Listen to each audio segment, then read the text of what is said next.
Wystawa Julia Kejlowa, projektantka, to pierwsza tak szeroka prezentacja dorobku wybitnej warszawskiej rzeźbiarki i metaloplastyczki. Kejlowa tworzyła w latach 30. Dzisiaj jej prace zaliczane są do kanonu arcydzieł polskiego wzornictwa. Na wystawie w Muzeum Warszawy te niezwykłe przedmioty pokazujemy w szerokim kontekście obrazującym przemiany sztuki i społeczeństwa w latach 30. XX wieku. Kariera Julii Kejlowej przypomina dzieje innych artystek, projektantek jej epoki. Na wystawie przypominamy sylwetki wybitnych postaci tego czasu.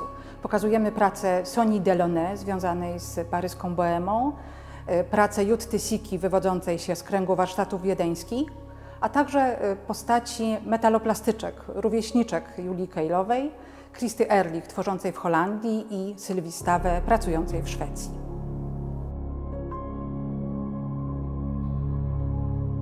Twórczość Julii Kejlowej obrazuje procesy, które w tym czasie zachodzą w sztuce i w społeczeństwie. To moment, kiedy kobiety zaczynają korzystać z owoców emancypacji i też kiedy rozwijają się świetne kariery projektantek, co jest zjawiskiem towarzyszącym procesowi nobilitacji designu. Pierwsze pokolenie projektantek to artystki, które wkraczają do sztuki w pierwszych latach XX wieku.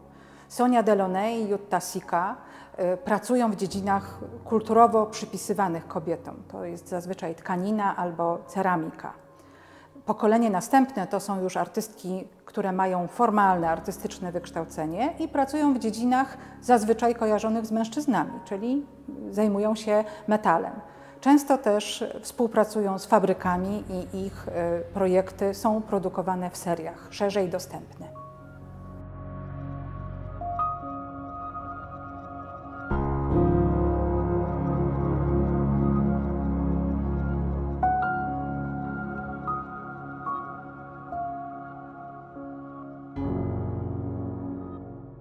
Julia Kejlowa urodziła się w 1902 roku w Stryju, czyli w Ukrainie. Przyjechała jako młoda matka i młoda mężatka do Warszawy i tutaj zaczęła studiować w Szkole Sztuk Pięknych. Studiowała rzeźbę, ale również metaloplastykę. I to metaloplastyka pochłonęła artystkę. Bardzo szybko, jako młoda adeptka Szkoły Sztuk Pięknych, otworzyła własną pracownię i kuła przedmioty z metalu, jak również rozpoczęła współpracę z firmami platerniczymi warszawskimi i osiągnęła bardzo dużą rozpoznawalność jako metaloplastyczka i projektantka przedmiotów użytkowych. Julia Kejlowa bardzo świadomie budowała swoją markę. Zabiegała o to, żeby jej prace były podpisywane. Współpracując z fabrykami, miała świadomość, że w reklamach prasowych projekty będą podpisywane jej nazwiskiem. Przedmioty, które powstawały w jej pracowni, miały wybitą sygnaturę. Dbała też bardzo o to, aby prace miały dokumentację fotograficzną. Te zdjęcia powstawały w znamienitej pracowni, atelier prowadzonym przez Benedykta Jerzego Dorysa. Dzisiaj dzięki tym fotografiom wiemy, jak wyglądały prace, które potem zaginęły.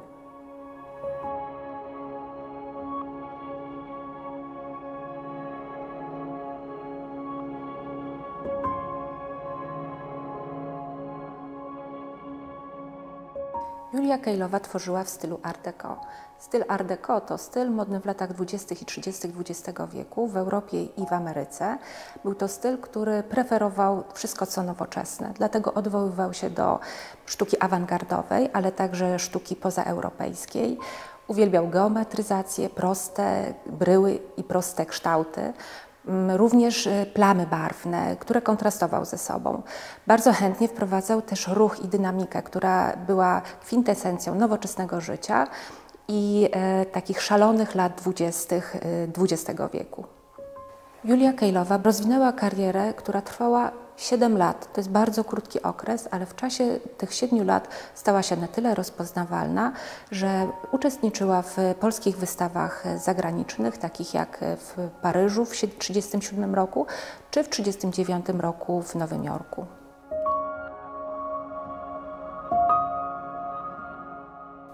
Dzisiaj Julię Kejlową znamy jako metaloplastyczkę.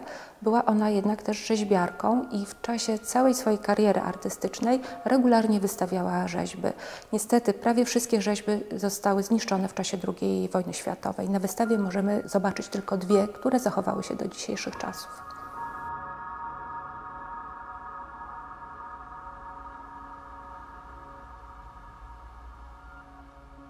Wykształcenie, sukces, zapomnienie i przywracanie pamięci to scenariusz, który pasuje do wielu artystycznych, kobiecych biografii. W przywracaniu tej pamięci pomagają różnego rodzaju zjawiska. To jest powrót mody na Art Deco, a także upowszechnienie się nowej perspektywy badawczej, jaką jest herstoria.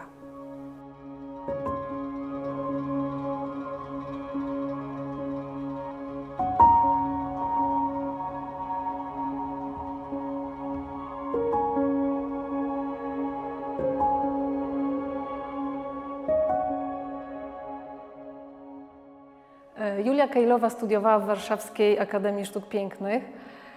W związku z tym, pracując nad wystawą, postanowiłyśmy nawiązać współpracę z Akademią z Wydziałem Projektowania, a także z drugą uczelnią, School of Form, Wydziałem Projektowania Uniwersytetu SWPS, żeby zobaczyć, jak młode adeptki i młodzi adepci zawodu projektowania kształcą się dzisiaj, jak przygotowują się do przyszłej pracy. Nawiązaliśmy współpracę z pracownią projektowania ceramiki Warszawskiej Akademii, którą prowadzi dr Bartłomiej Major, oraz ścieżkami Domestic Design i Industrial Design prowadzonymi przez School of Form. I tutaj opiekunami studentów i studentek byli Aleksandra Kędziorek i Bartosz Mucha oraz Megi Malinowska i Sara Boś. Zapoznałyśmy młodych projektantów i młode projektantki z twórczością Julii Kejlowej, a oni w ramach swoich zajęć projektowych, zainspirowani jej twórczością, wykonali przedmioty inspirowane dokonaniami Julii Kejlowej dotyczącymi kultury stołu, pracy biurowej, pielęgnacji urody oraz współczesne projekty związane z technologią. I te prace zaprezentowaliśmy na wystawie. Nasz projekt nazywa się Zapach luksusu i jest próbą oddania wrażeniowego obrazu artystki poprzez zapach. Składa się on ze szklanej butelki perfum oraz porcelanowego etui, które swoim kształtem nawiązuje do prac Julii Kejlowej. Zaprojektowałam zestaw ozdobnych ostrzy kuchennych, noże i obieraczkę. Podczas projektowania obiektu skoncentrowałam się na prostocie formy, która jednocześnie ma być niezwykle dekoracyjna i subtelnie nawiązywać do stylu Art Deco. Postanowiłam wykorzystać połączenie różnych materiałów, stali i porcelany, charakterystyczne dla tej artystki. Analizując twórczość Julii Kejlowej, zauważyliśmy, że bardzo wyprzedzała ona swoją epokę, dlatego do naszych projektów użyliśmy nowoczesnych technik, takich jak incremental sheet forming, drewno czy druk 3D. Funkcja naszej tacy jest inspirowana kuchnią koreańską, która słynie z różnorodności. Klasyczna taca w koreańskiej stołówce jest podzielona na 5 przegródek i tą zasadę przyniosłyśmy do naszego projektu, ale w nieco zmienionej formule.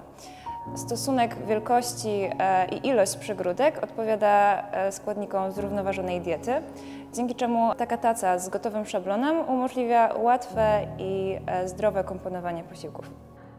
Cieszymy się, że nasz pomysł spotkał się z entuzjastycznym odzewem ze strony młodych i na wystawie pokazujemy ponad 20 projektów inspirowanych twórczością Julii Kejlowej.